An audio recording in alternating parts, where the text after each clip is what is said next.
Edwin Morgan's poetry, well, the world's your oyster. He can give us everything. He's a very, very dexterous and versatile poet. He's interested in everything. He's interested in all sorts of different forms. He can give us the tender Glasgow sonnets. He can give us lyrics. He can give us concrete poems. He writes about everything and anything that interests him. He gives us amazingly fine translations. It's wonderful being inside Edwin Morgan's poetry, because being inside Edwin Morgan's poetry is like being inside his mind, and his mind was a wonderful, wonderful place to be. But I had no idea when I was taught Edwin Morgan at school that he was gay and that he was a poet who was alive. I thought all poets had to be dead, but Edwin Morgan was very much still alive and very much still writing about the country that he helped shape with his words. And what an incredible thing for a poet to shape a nation. A poet, Edwin Morgan, shaped our nation with his words just as surely as politicians shaped it with their laws. So today, to go and sit with Edwin's poems and look at them and reflect on them and see how wonderful a poet he was, particularly his poem about the opening of the Scottish Parliament, or for the opening of the Scottish Parliament, you know, open the doors, let the light of the day shine in.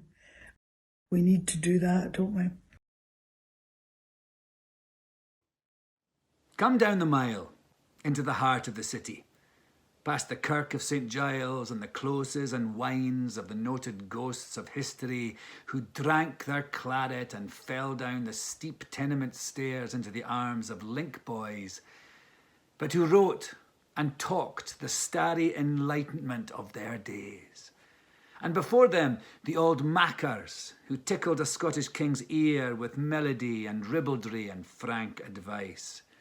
And when you are there, down there, in the midst of things, not set upon an hill with your nose in the air, this is where you know your parliament should be. And this is where it is.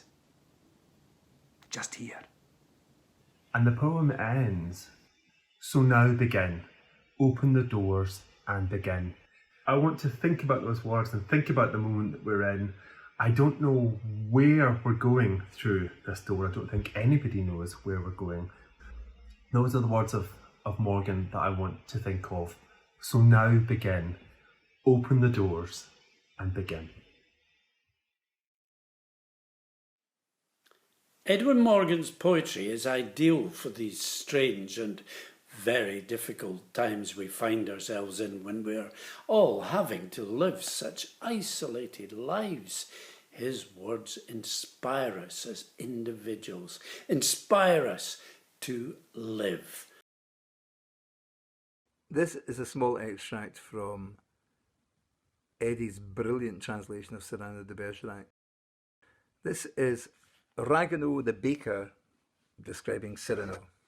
A rhymer, a fechter, a scientist, a musician, and what a presence! Oh, what an apparition! True, an old fartlet Philip of Champagne will never paint his portrait, again the grain, but old Emilio Coya, oh, there's the boya who'd have fixed this heech-skeech wild outlandish dude on a canvas. Loved you, Eddi Morgan, for saying yes. I loved you because, as someone wise once said of you, you were fueled by the intrinsic optimism of curiosity. The intrinsic optimism of curiosity. I particularly love the Apples song. Tap me with your finger, rub me with your sleeve, hold me, sniff me, peel me, curling round and round till I burst out, white and cold, from my tight red coat and tingle in your palm as if I'd melt and breathe, a living pomander, waiting for the moment of joy when you lift me to your mouth and crush me, and in taste and fragrance I race through your head in my dizzy dissolve. Bring back the wolf. He's not long gone, you know. He went out when sheep came in. Sheep cleared men and women. Now let wolves clear sheep. A little wildness, please. A little howling to be heard from the chalets. A circling of yellow eyes at Aviemore. That legend much discredited of the following of the sledges. Let us test it in the Cairngorms, in the winter playgrounds with their merry cries, in the white paths through the forest. It would be good to get not a few scalps to crawl with fear when they hear that eerie Arctic song, as one by one the muzzles lift and open in the dark, and the dark is long.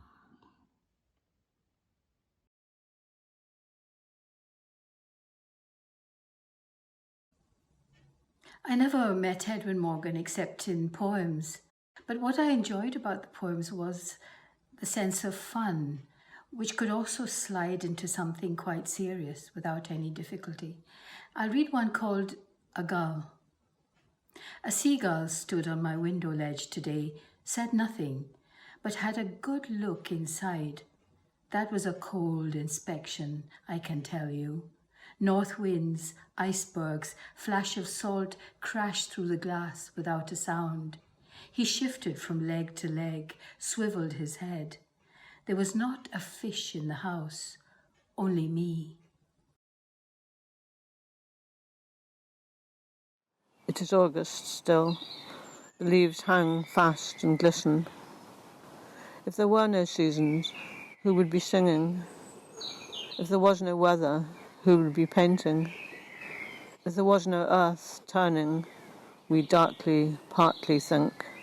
No crow would have a lawn to stamp on. But created they are, born, I and the painter. Really wet, ruffled, shiny black, half happy, the feathers of the raucous-hearted clatterer. Poetry in these particular times can offer a huge consolation for everybody. It can hold your hands in the dark. It can help your worry and your anxiety. It can speak to your innermost soul. It can be playful. It can stretch your mind. And poetry is the form, really, the art form that people turn to when they've just been recently bereaved or when they've just been recently fallen in love. There's no coincidence that people turn to poetry when they most need it.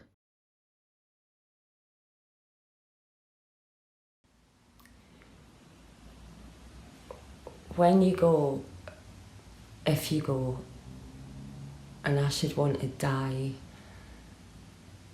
there's nothing I'd be saved by more than the time you fell asleep in my arms and a trust so gentle. I let the darkening room drink up the evening till rest or the new rain lightly roused you awake. I asked if you heard the rain in your dream, and half dreaming still, you only said, I love you.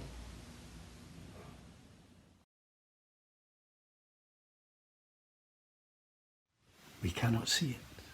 It keeps changing so all round us, in and out, above, below. At evening, phantom figures come and go silently. Just a magic shadow show. A hoarse voice singing, come love, watch with me. Now the air is tranquil, many once were killed. Spirits of our warriors taste spirits distilled.